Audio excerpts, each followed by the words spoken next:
a gente teve ontem o nosso querido Haddad, a Esfinge, né? Haddad a Esfinge, decifra-me ou devoro-te, falando várias palavras e dizendo pouquíssima coisa novamente, mas, ao ser perguntado sobre a OCDE, ele não tergiversou e falou que isso vai ser revisto, né? O presidente Bolsonaro, durante o mandato dele, tentou.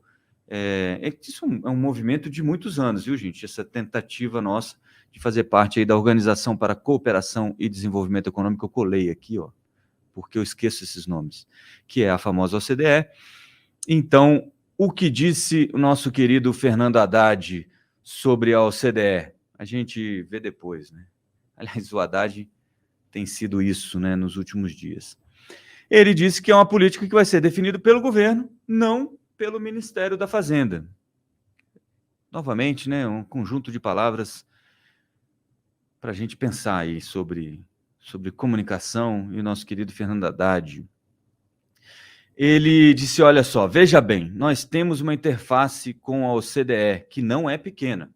O Brasil tem uma interface com a OCDE muito grande, né? Contrário de não é pequena, ou o mesmo, né? O sinônimo de não é pequena é grande. Tá aí ele explicando para a gente o que ele estava querendo dizer. E aí vai um pouquinho mais para baixo aí. Muito bem. Ele disse que a manutenção do processo de ingresso no grupo será definido por Lula e que a decisão não deve ser reconsiderada. Eu acho que foi um ato falho aí, tá? Eu acho que ele pensou em falar considerada, mas já entregou que não é interesse do PT. E é ideológico isso, a entrada do Brasil na OCDE. Eu já vou explicar sobre isso. Tem uma fala aí do Celso Amorim, que a gente fez uma outra matéria ontem falando sobre isso. E aí diz Haddad, abre aspas, isso é uma política que vai ser definida pelo governo, não pelo Ministério da Fazenda.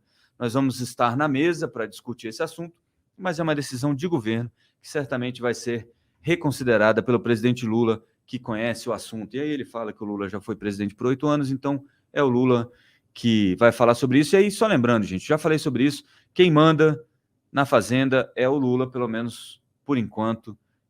O Haddad é um porta-voz de Luiz Inácio Lula da Silva, aparentemente. Tá? Vamos esperar começar o governo para a gente ter certeza disso, mas aparentemente as decisões são tomadas pelo Lula, assim como aconteceu com o lance dos combustíveis, que a gente vai falar daqui a pouquinho. Põe a matéria do Celso Amorim aí. A gente relembrou ontem essa conversa do Celso Amorim.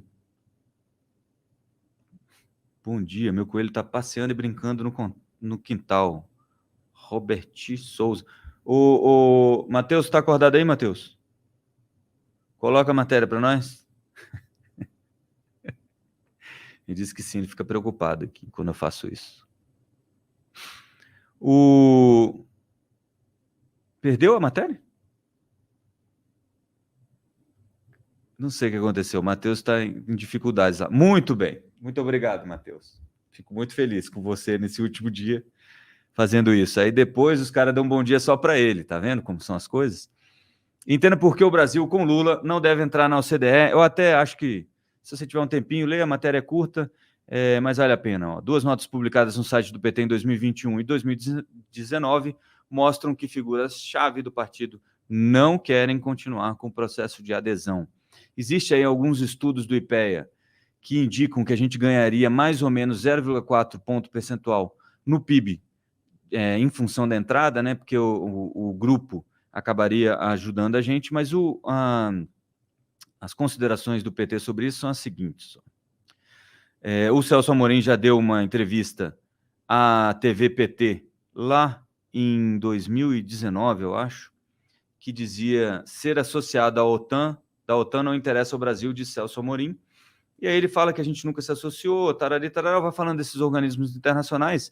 E entre as coisas que eles falam de OCDE, pode baixar um pouquinho aí, Matheus, se não me falha a memória, não sei se está para cima ou para baixo.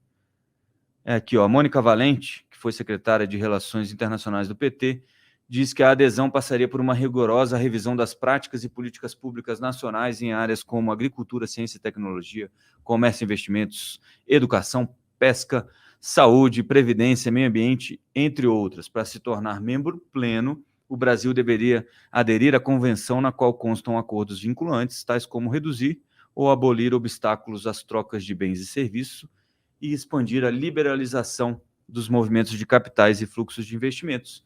E o PT não gosta desse tipo de coisa, não acha que é bom para o povo brasileiro, tá bom?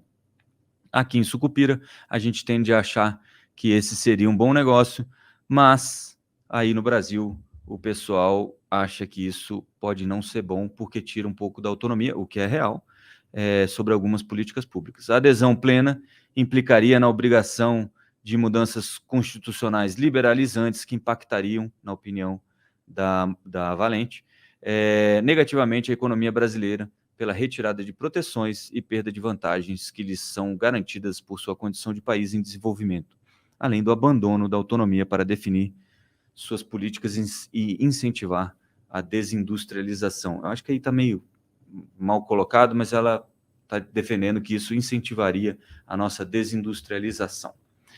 O Manuel da Nóbrega, quando a gente fez aquela entrevista com esse ministro da Fazenda e talvez futuro presidente do Banco Central aqui de Sucupira, falava que essa é uma visão um pouco antiga, né, de industrialização, etc. e tal, porque se você parar para pensar nas maiores empresas do mundo hoje, elas não são necessariamente indústrias, né, ou o entendimento petista mais antigo sobre indústria, não sei se isso mudou, mas a gente está prestes a descobrir quando passarmos por esse portal de 2022 a 2023. Aí, ó, o Enzo Lucas falando aqui para não esquecer do Gilmar, viu, Matheus? Disse que tá ok lá agora. Muito bem, então tem essa história aí, a gente provavelmente não vai entrar na OCDE nos próximos 4 anos, se houver uma reeleição nos próximos 8 e assim por diante, até que a gente tenha mudado essa opinião, né? Porque é possível. Hoje eu estava comentando isso com o Matheus antes de entrar no ar, um pouco do que o Adam Grant fala no livro, aliás, uma boa leitura aí para quem não leu ainda, pense de novo, que quando eu recebo uma informação nova, eu mudo de opinião. E você? Né? Por que não mudar de opinião, gente? Falei sobre isso ontem.